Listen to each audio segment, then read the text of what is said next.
Right now, somewhere in the Persian Gulf, a ship captain could be staring at a navigation screen that says his vessel is sitting on dry land, not near land, not approaching land, actually on land. In some cases, ships have appeared to be at airports, inside industrial zones, or clustered in impossible circles that no real vessel formation could ever make. And this is not science fiction. It is not a software bug. It is not a random glitch. It is the newest phase of modern warfare. A battle fought through invisible signals, corrupted coordinates, and electronic deception. And now, the latest update makes this story even bigger. Because this is no longer just about strange maps and broken trackers. This is now about a region where more than 1,950 vessels were hit by GPS and AIS interference, where at least 150 tankers dropped anchor, where shipping through one of the world's most important oil choke points slowed to a near standstill, and where vessel attacks have kept the entire energy market on edge.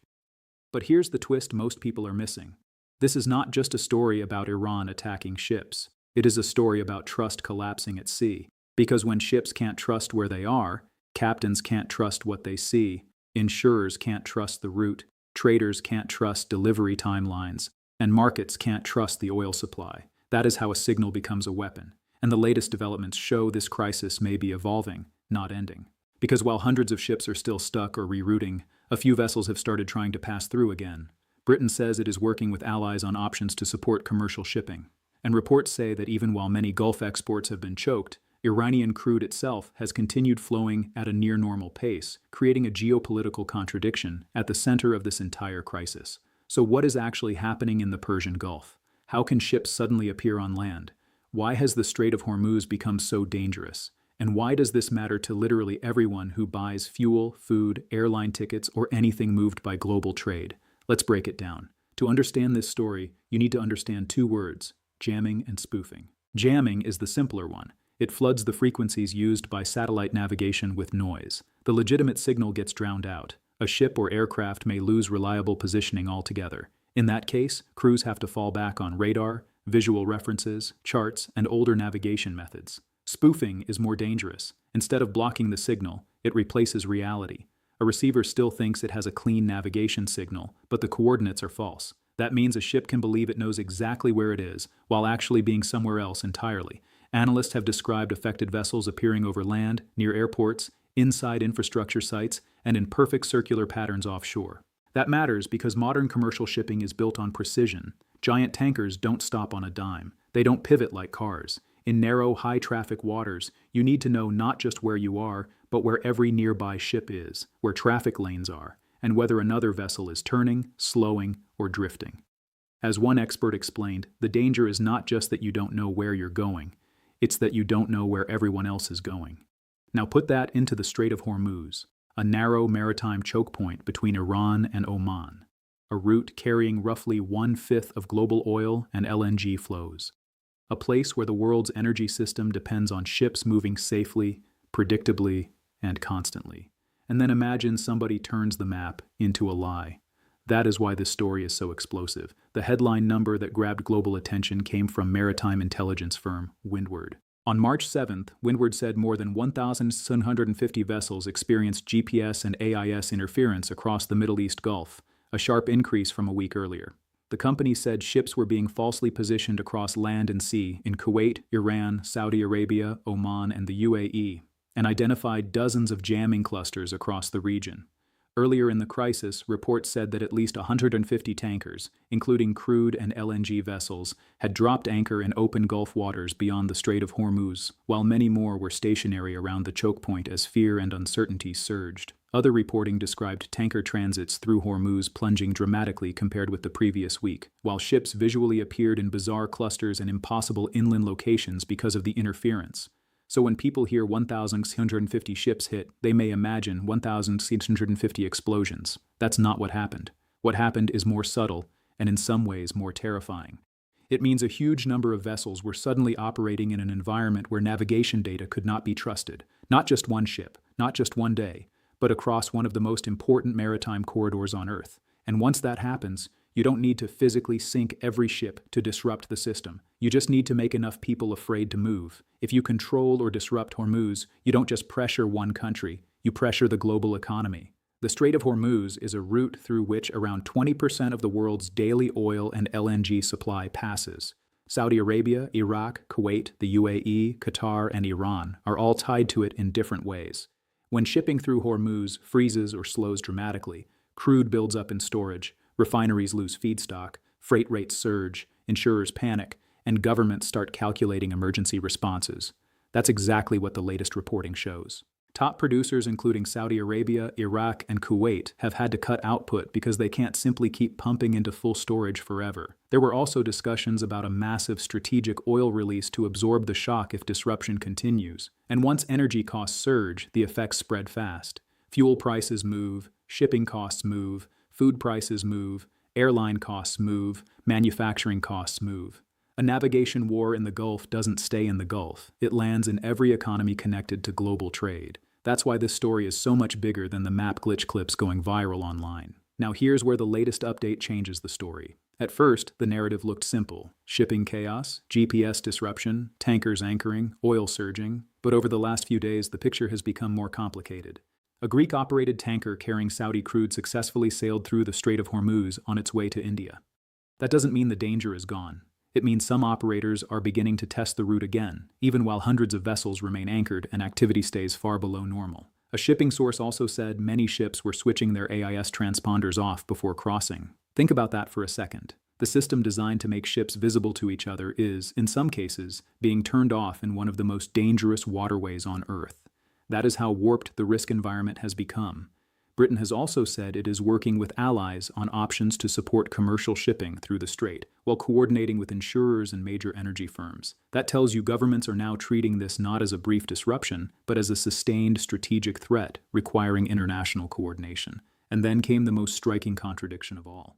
Iranian crude oil has continued flowing through Hormuz at a near normal pace, even as regional disruption has devastated exports from other Gulf producers. Estimates suggest millions of barrels of Iranian crude have still moved through the choke point since the attacks began. That changes the entire strategic interpretation, because if the choke point is dangerous for everybody except the country creating the pressure, then this is not just chaos, it is leverage. This is also no longer just an electronic warfare story. It is a physical shipping security story too. Attacks on vessels have pushed the number of ships struck in the region since the fighting began to at least 16. The incidents involved tankers, cargo ships, and projectiles in Gulf waters, including fires, evacuations, injuries, and missing crew. That combination is what makes this situation so dangerous. Not just signal disruption, not just navigation confusion, not just insurance fear, but also real attacks on ships. If you are a ship owner, you now have to ask, can I trust the map? Can I trust the route? Can I trust the insurance? Can I trust I won't be hit even if I make it through? And if the answer to all four is uncertain, then the rational move is often not to sail at all. That is how a choke point gets paralyzed even without a formal legal blockade. There is no single universal official declaration that cleanly wraps every incident into one neat sentence. But analysts and reporting suggest suspicion is centered heavily on Iran. Experts say the spoofing and jamming affecting maritime traffic in Hormuz is very likely linked to Iranian electronic warfare capabilities. Though military analysts also note that multiple actors in the region may be using signal disruption defensively around bases and strategic assets. That nuance matters, because this may not be one clean button being pushed by one actor in one room. It may be a battlefield full of overlapping signal warfare, defensive jamming, offensive spoofing, and military countermeasures. But from a commercial ship's perspective, that distinction doesn't change the outcome. If your coordinates are false, your danger is real. And that brings us to the real reason this story is spreading everywhere online. People understand missiles. People understand drones. People understand explosions. But this feels different because it reveals a weakness in the modern world that most people never think about. We assume navigation is permanent. We assume digital maps are real. We assume satellites are stable. We assume modern systems are smarter than old ones. But what this crisis is showing is that many of the systems civilization runs on are incredibly fragile when signals are manipulated. Experts say GPS interference has become an increasingly common feature of modern conflicts, affecting not just ships, but aircraft as well. Reports also described large numbers of planes over the eastern Arabian Peninsula experiencing spoofing disruptions during the crisis. So the viral headline is not just ships were hit. The deeper headline is modern war can now attack reality itself. Not by blowing up every vessel, but by making the system that tells those vessels where they are impossible to trust. That is a much bigger story. So where does this go from here? There are a few possibilities. More ships may slowly begin crossing again, but only at reduced levels, with higher freight costs, higher insurance premiums, and more operators using limited tracking practices to minimize exposure. Attacks could also continue, causing trust to collapse again and forcing operators testing the route to retreat, triggering another wave of market panic. Outside powers may step in more visibly to support navigation, insurance, and maritime security, though that comes with escalation risks. And another possibility, often overlooked, is that this crisis accelerates a global push toward anti-jamming navigation technology, authenticated satellite signals, and backup navigation systems that do not rely so heavily on vulnerable civilian GPS. In other words, the Persian Gulf may be showing the world what future infrastructure warfare looks like: silent, plausibly deniable, cheap compared to traditional weapons, and massively disruptive. So no, the biggest story here is not just that ships were hit, it is that the map itself became part of the war. More than 1,650 vessels affected by interference, at least 150 tankers dropping anchor, a choke point carrying a fifth of global oil and LNG thrown into chaos, at least 16 ships struck since the fighting began, some commercial transits returning, Britain coordinating with allies, Iranian oil still moving even while neighbors struggle. That is not just a military story. That is not just an oil story. That is not just a shipping story. That is a story about how the modern world breaks. And if a signal can freeze one of the most important shipping lanes on Earth, then this may be the clearest warning yet that future wars will not only target armies, bases, and infrastructure. They will target the systems that make reality legible. Disclaimer: this video is intended solely for informational and educational purposes. All content, facts, figures, statistics, and claims presented are sourced from publicly available news reports, official press releases, government documents, and published research articles available as of March 13, 2026, including but not limited to MLive, Crane's Detroit Business, W&M TV5, PR Newswire, Consumers Energy Official Press Release, WZM13, the Center for American Progress, MI Tech News, and the Michigan Public Service Commission. This video does not constitute financial, legal, investment, or utility rate advice. All rate figures and cost projections are estimates based on current regulatory filings and independent analysis. No rate changes are final until officially approved by the Michigan Public Service Commission, MPSC, or other applicable governing bodies. Regulatory outcomes are subject to change. The creators of this video have no financial affiliation, sponsorship, or business relationship with Consumers Energy, CMS Energy Corporation, DTE Energy, or any other utility company, technology company, political party, or government agency referenced in this video. The views expressed in this video reflect the factual reporting of publicly available information and are not intended to promote, endorse, or oppose any specific energy policy, political position, legislation, or corporate action.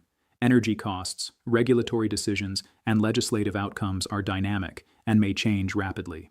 Viewers are strongly encouraged to verify all information independently, consult qualified professionals for personalized advice, and contact their local utility provider or state regulator for the most current and accurate billing information. For official information about your energy rates and assistance programs, visit your state's Public Service Commission website or call 211 for local assistance. C. 2026. All rights reserved. Unauthorized reproduction or redistribution of this content is prohibited.